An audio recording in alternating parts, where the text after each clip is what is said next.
Meowlin City, a place where dreams gleam from rooftop gardens and life unfolds beneath lights that never sleep. In a world of glass towers and quiet promises, two hearts found each other. Sable Whitestone, logical and steady, a soft-spoken white-furred architect who believed in plans. Lunelle, Silk Snow, imaginative and radiant, a painter of dreams who lived for beauty and feeling. Their wedding was simple, elegant, just the way they wanted. They thought their story was beginning, but fate had already slipped a new chapter between the lines. Florabloom, a jewel of the southern coast, a place where the air hums with jasmine and the sea blushes pink beneath the rising sun. For Lunelle and Sable, it was paradise. Days filled with laughter, moonlit walks, and soft conversations shared beneath lantern-lit palms. They danced under flowering arches, painted their memories in sand, promised again and again that this was the beginning of forever.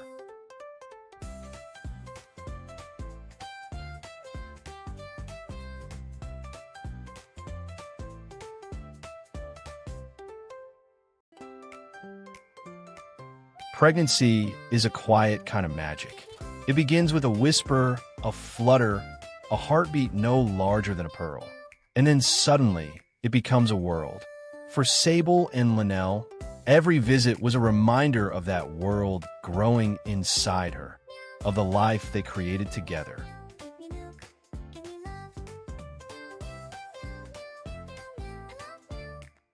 They held pause in the waiting room, reading name lists from a worn magazine. Sable's eyes never left her belly. Lunelle laughed when he tried to guess the shape of their kitten's nose. And in their separate spaces, connected by a call and something deeper, they both knew their lives were about to change forever. It was just afternoon when the call came. Sable. Her voice was soft, breathless. "I think it's time." In a moment, the blueprints vanished. The meetings blurred. The city outside faded into silence. All that mattered was her voice. He had rehearsed this moment, played it over in his head, like a scene from a perfect dream.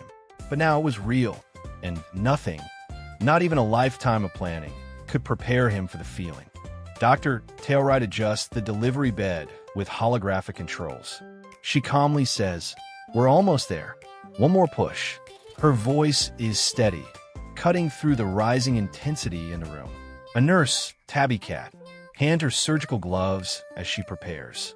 When Petal arrived, a tiny, perfect kitten wrapped in soft white fur. Their hearts overflowed. But joy has its shadows, and they came knocking in the form of another cat, Milo Grey Whisk. But sometimes even love carries shadows. And when their first kitten, Petal, was born, one truth unraveled into many. A claim, a test, a twist neither of them expected. And beneath it all, a memory long buried, one night, one mask, one touch that would change everything.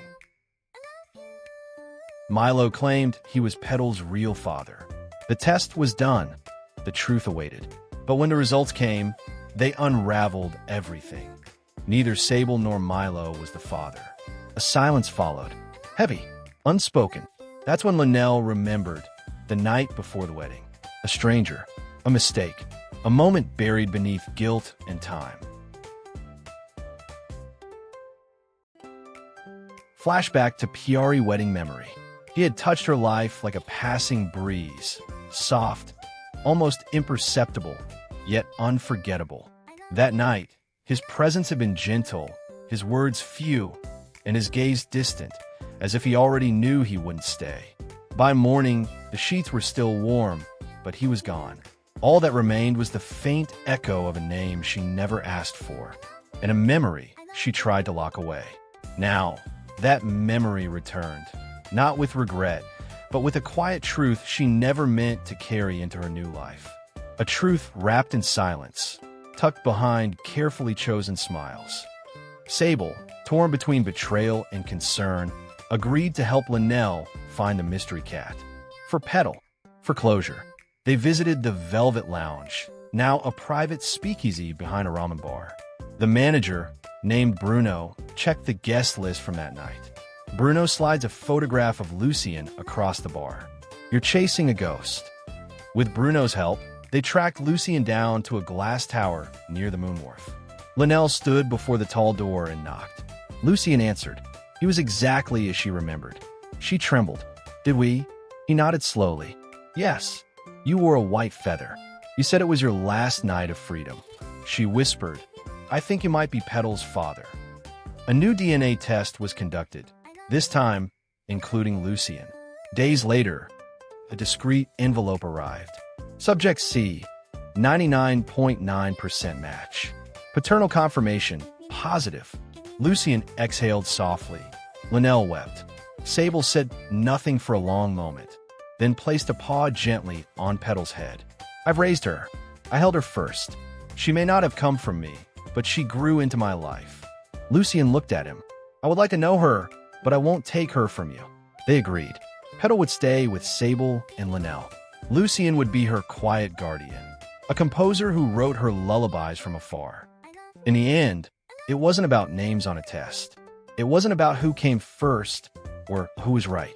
It was about who stayed, who showed up when it mattered. 3 hearts, 1 little kitten, and a garden in the sky where a family grew, not from certainty, but from love.